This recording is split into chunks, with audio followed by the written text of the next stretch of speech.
Hey everyone and welcome to the Learning Lads. I'm really excited to share with you the chickens on the Homestead unit study. So I got this from Jones's Roots over on Instagram. I followed her for a while now. Since a year and a half or so, when she originally started the 365 challenge, which I took part in, which was really fun. So basically learning all different homestead skills. And she also has a side business where she has started making curriculum. So this was their first unit and I was really excited about it because, as you know, I've said it before, we're getting chickens. So I don't know if it'll be in this house or the next one, because we are potentially moving if we can find a buyer for our house and obviously a new house to purchase. But we're definitely getting them one way or the other, so either here or in our next house.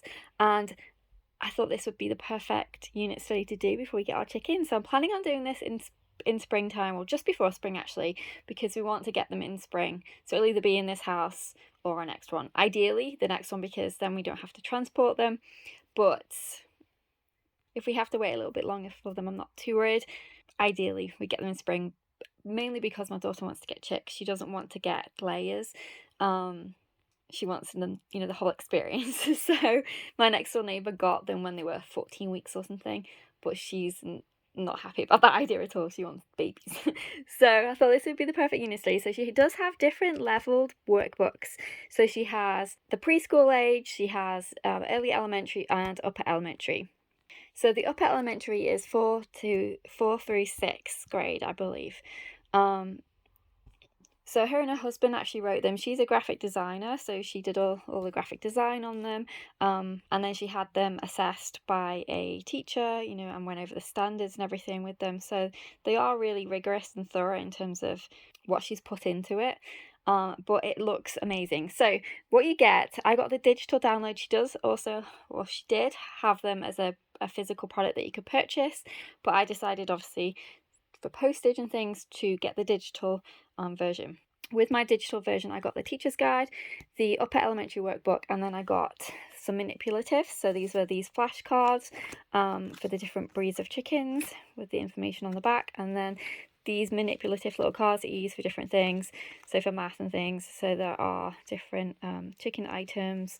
There are little chicks on there. There's some with eggs on, and there's some more numbers on as well, which we used when requested in the book.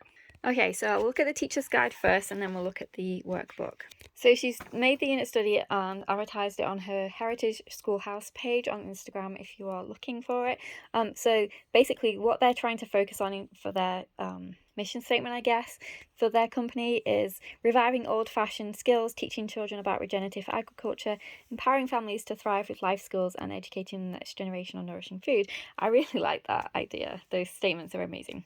So it does have a little book list, although they're not essential, they're just extras. I don't think she actually mentions them specifically throughout, but there is the list. It also has a QR code down here for you so you can grab them.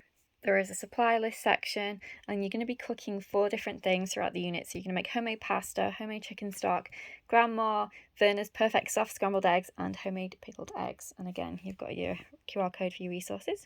So she gives you an overview of what is in a typical lesson, breaking it down for you. So you've got your lesson plan, resources, layers, storyline, and visual aids. And basically it breaks it down what that means. So for example, your lesson plan gives the execution of each lesson, including what you need to read. The storyline is all in a storyline based format.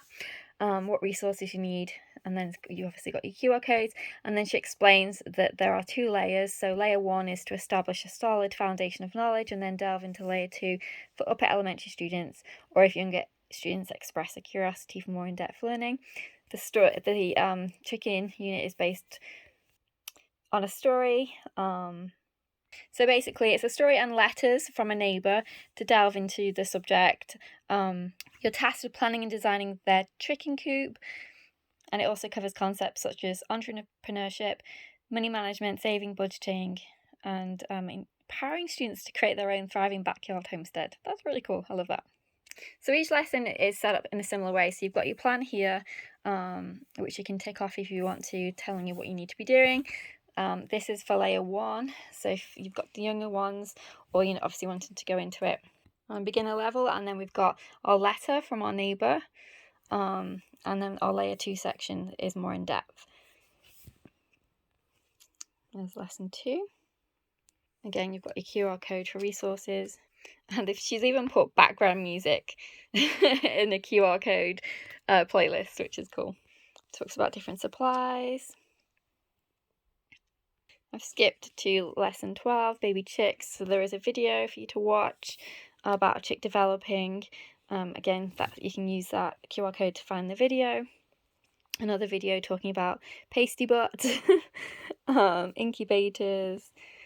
The letter continues from the friend. And again, this is lesson 20, preparing for winter, talking about bedding, feeding, and so on. There's some videos again. Okay, so now we'll look at the workbook. So here's the scope and sequence for the upper elementary book.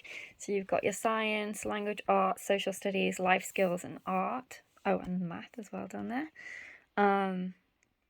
So for science, as you can see, we're talking about fowl and their characteristics, fermentation, insulation, social studies, a few different countries, language arts.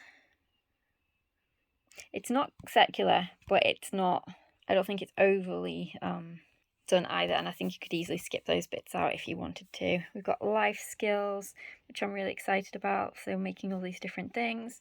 The butchering process as well, organ meat identification, sick chicken identification, chicken first aid, savings, which I think is a really cool thing, which I'll show you in a minute, and then we've got the different art stuff as well.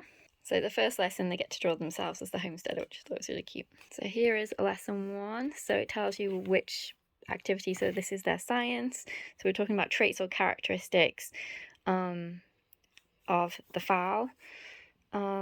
Social studies, we're looking at the silk trade route. We're doing a little grid activity.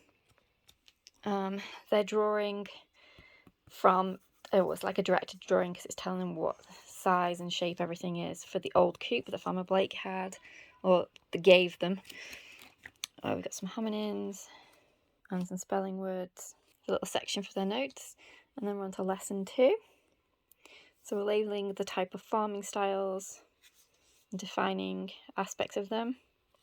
More science, and some social studies about farming techniques and sustainable practices in the world of organic farming. About 5 principles of regenerative agriculture.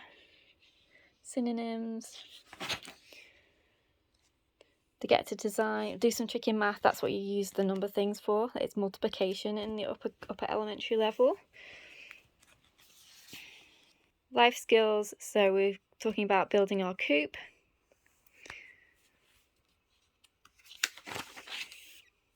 Some tools. Again, got some spelling down there.